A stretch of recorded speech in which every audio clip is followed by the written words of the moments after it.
playing 21 and horse on the courts in Harlem, and the next moment you're in the show. Well, I only got like 3 points. Gunmetal and graphite exterior of your luxury car and your iPad mini. Oh, I bet you get a crazy crowd when you drive that car around the block in the old neighborhood, huh? Am I a player of the game? Mad pandemonium. But folks from back around the way are real proud of me. Yeah, I don't want to see this. Local kid makes good. You know, it kind of reminds me of when I took the tech stock public and I rang the New York Stock Exchange bell and my mom's friends called her up and said, Maggie, is that your son on Bloomberg News this morning ringing the bell? And my mom says, yes, sirree, Bob, it was him. That was a great moment, freak. And you know, our lives are like a pearl necklace of great moments, all strung together with the finest silk thread of memories. And we have to be very careful how we cultivate those pearls and weave thread that necklace. Does this meeting by any chance have to do with Vic Van Lee? I grew up in the burbs, freak. I wasn't poor, upper middle class, comfortable.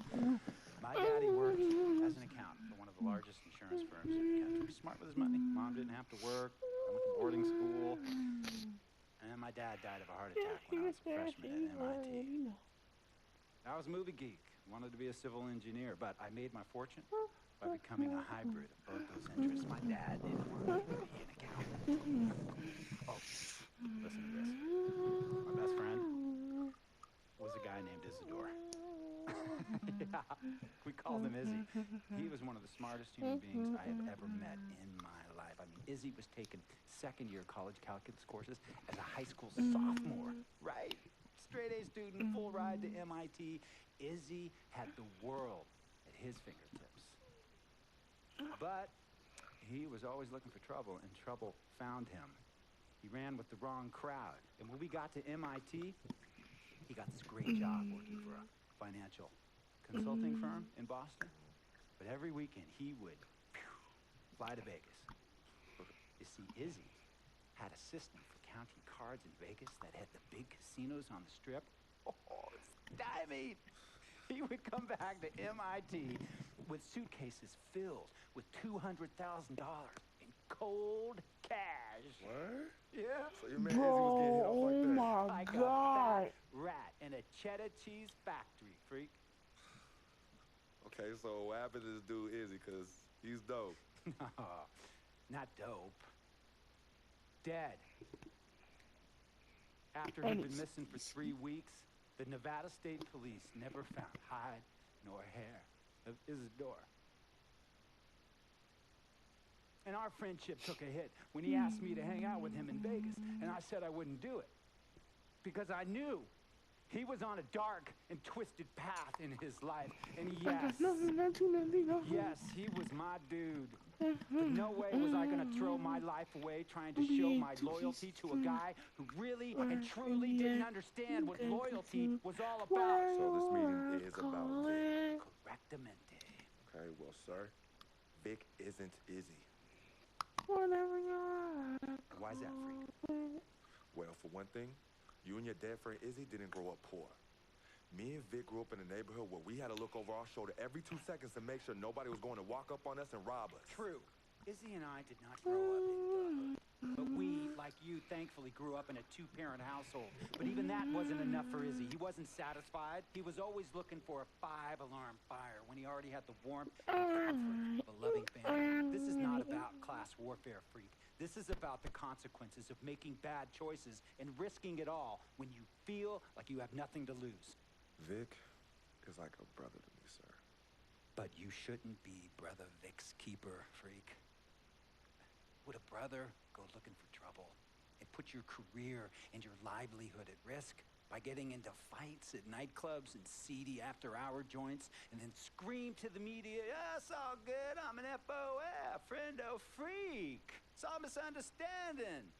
Y'all be haters, don't hate my game. I don't think a brother would do that to someone they really cared about, but a guy who looked at you like a meal ticket would. No. So you don't understand Vic. Really? I don't understand. No.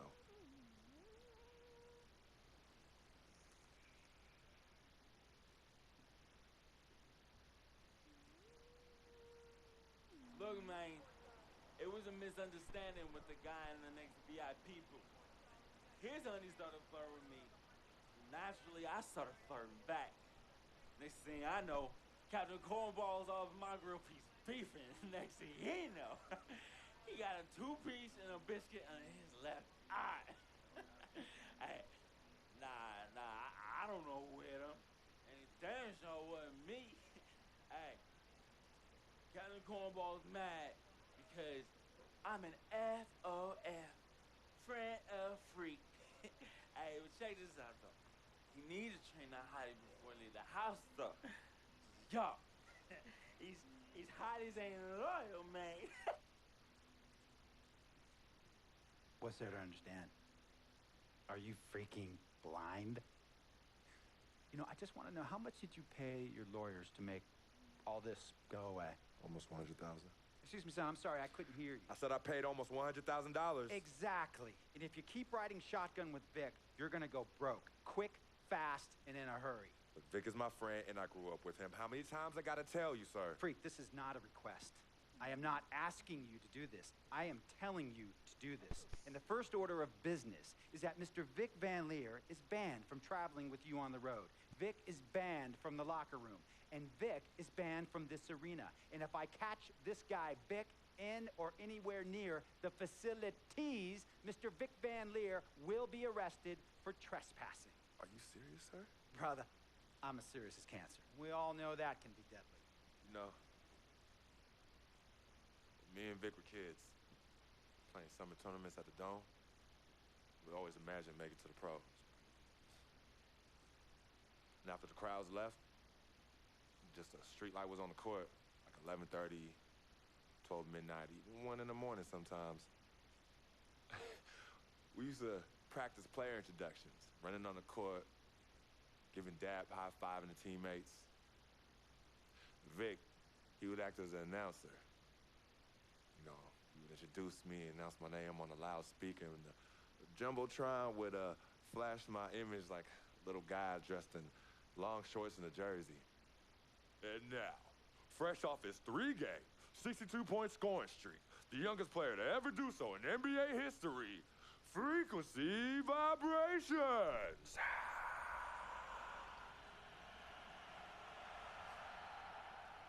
So me and Vic would sit in those empty bleachers at the Dome and dream like nobody's business. And now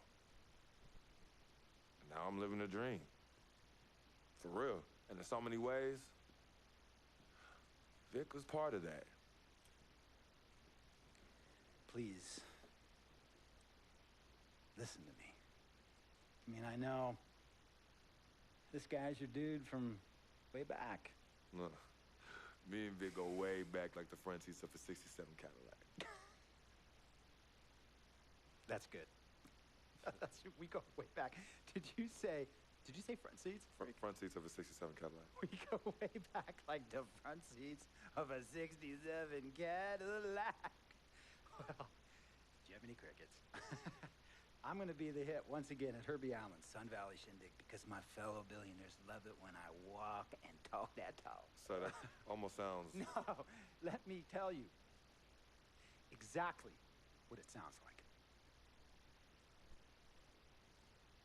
I respect, admire, and most importantly, love you as a human being and a role model. But I pay you a lot. And I mean, I pay you a lot of money to play for my team. And I am in this game to win it. And you can't win it with an albatross around your neck like Vic. So Vic is done. History. And here's some more lingo that I picked up from a former megastar who used to play for me several seasons ago. Thought I would never release him until I did. And now he's the sixth man on a struggling team in Venice. And yeah, I'm talking Venice with the canals and the gondolas and Harry's bar, not the street ballers next to the fortune tellers on the beach in Cali. This guy used to tell me when he thought there was a player destroying our team, don't be a hero, cut that zero. And that is what I am telling you about Vic, freak. Don't be a hero, cut that zero. The only thing Vic brings into your life is headache and unwanted and unnecessary negative attention. and it will begin to affect your mindset. And when it affects your mindset, it's going to affect your play. And when it affects your play, it's going to affect my team. And when it affects my team, it's going to affect my money. And if it affects my money, Google Translate will become your new freaking friend. I want a championship ring, freak, and I want you to help me get that ring. And banners after banners hanging from the rafters in this arena. So, freak, hear me clearly and hear me good. V, G, Vic, gotta go!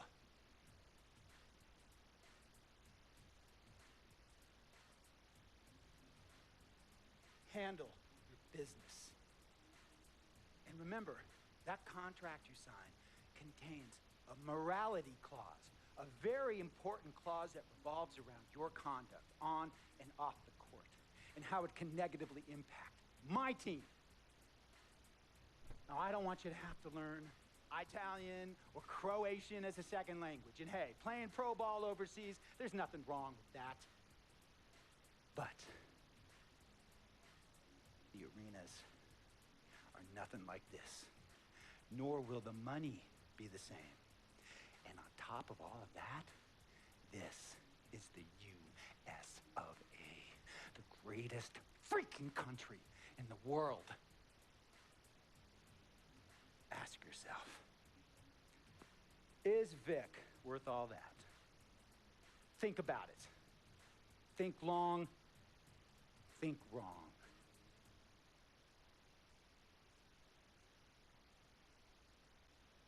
It's not, and I understand some of his judgments might shadow his actual character. He's not that at all. Man, Vic, let me tell you something. We actually, we have love for each other. We're brothers. Blood couldn't make us any closer at all. I mean, he has so much loyalty to me and to my family. You can see even Cece, has issues with him, but he still loves her. He still loves her.